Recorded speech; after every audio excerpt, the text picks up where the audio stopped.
दोस्तों नमस्कार। मैं अजय कुमार सोनी शासकीय उच्चतर माध्यमिक विद्यालय नूनबिर्रा विकास खंड पाली जिला कोरबा छत्तीसगढ़ से।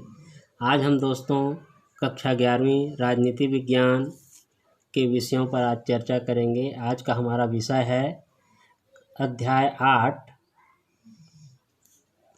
स्थानीय स्वशासन, जिसको अंग्रेजी में दोस्तों लोकल सेल्फ गवर्नमेंट कहते हैं।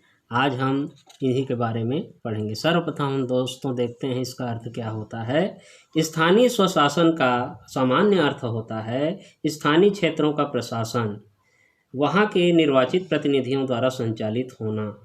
केंद्रीकरण के विपरीत विकेंद्रीकरण व्यवस्था में स्वतंत्रता या स्वायत्त स्थानीय संस्था में स्थापित कर लोगों के मन में सामाजिक कार्यों के प्रति अभिरुचि पैदा की जाती है। ऐसे शासन व्यवस्था को स्थानीय स्वशासन व्यवस्था कहते हैं। अब देखते हैं दोस्तों इसका अर्थ। एक विद्वान के अनुसार, जिनका नाम है GDH कोल के शब्दों में, स्थानीय शासन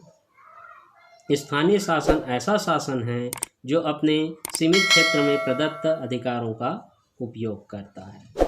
अब हम देखते हैं दोस्तों स्थानीय स्वशासन का महत्व।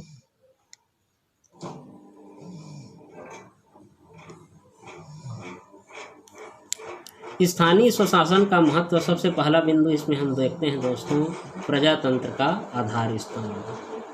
यह दोस्तों प्रजातंत्र का अर्थ वह शासन प्रणाली जिसमें अल्प अधिसंख्यक नागरिक प्रशासन कार्य की भागीदारी निभाते हैं। स्थानीय संस्थाओं के कारण अधिकांश नागरिक प्रशासनिक कार्य में प्रत्यक्ष और प्रत्यक्ष रूप से जुड़े रहते हैं। इसलिए स्थानीय स्वशासन जो है प्रजातंत्र का आधार स्तंभ समझा जाता है। दूसरा है दोस्तों शीघ्र एवं सस्ता न्याय। क्योंकि यह शासन स्थानीय स्तर पर होती है, लोकल स्तर पर सरकार होती है, इसलिए इस पे न्याय की व्यवस्था शीघ्र हो जाती है और किसी भी प्रकार की अलग खर्च करने की आवश्यकता नहीं होती है। तीसरा महत्व है दोस्तों स्थानीय समस्याओं का समाधान। क्योंकि इसके नाम से ही स्पष्ट है स्थानीय स्वशासन, क्योंकि यह स्थानीय स्तर की सरकार इसमें काम करती है, इसलिए स्थानीय स्तर की समस्याओं का समाधान इस पर शीघ्र हो जाता है। चौथा, आर्थिक दृष्टि से लाभकारी। यह शासन व्यवस्था स्थानीय स्तर पर होती है, इसलिए आर्थिक दृष्टिकोण से ये लाभकारी होता है। इसमें जनता को ज़्यादा आर्थिक दृष्टिकोण से हानि नहीं उठानी पड़ती है और सस्ता और शीघ्र न्याय की व्यवस्था हो जाती है। पांचवा, समाज सेवा की भावना जागृत होना। क्योंकि ये शासन व्यवस्था स्थानीय स्तर पर होती है, इसलिए लोग अपने आसपास के लोगों की ही सेवा करते हैं, समाज सेवा करते हैं, और लोगों की सेवा करने के कारण समाज सेवा की भावना इसमें जागृत होती है। छठवां है दोस्तों सरकारी योजनाओं की पूर्ण करने में सहायक।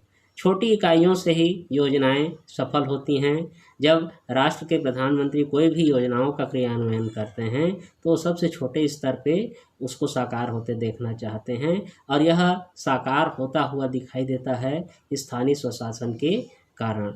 तो इसलिए हम कह सकते हैं कि सरकारी योजनाओं को पूर्ण करने में यह व्यवस्था बहुत ही अहम भूमिका निभाती है।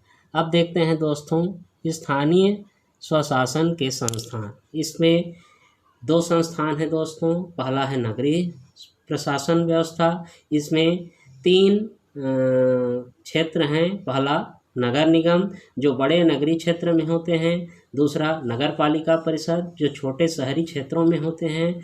और तीसरा है नगर पंचायत, जो संक्रमणशील क्षेत्रों में होते हैं। दूसरा होता है दोस्तों इसमें ग्रामीण प्रशासन व्यवस्था। इस पे भी 3 प्रकार की सरकारें काम करती हैं। जिला पंचायत इस पे होता है, जो जिला स्तर पर गठित होता है। दूसरा पंचायत जनपद पंचायत होता है, जो विकास खंड स्तर पर गठित होता है। और तीसरा ग्राम पंचायत होता है, जो ग्राम स्तर पर गठित होता है। और इसी से यहाँ की स्वशासन व्यवस्था स्थानीय स्तर पर कार्य करती रहती है और जनता को इससे ज़्यादा से ज़्यादा लाभ मिलती रहती है।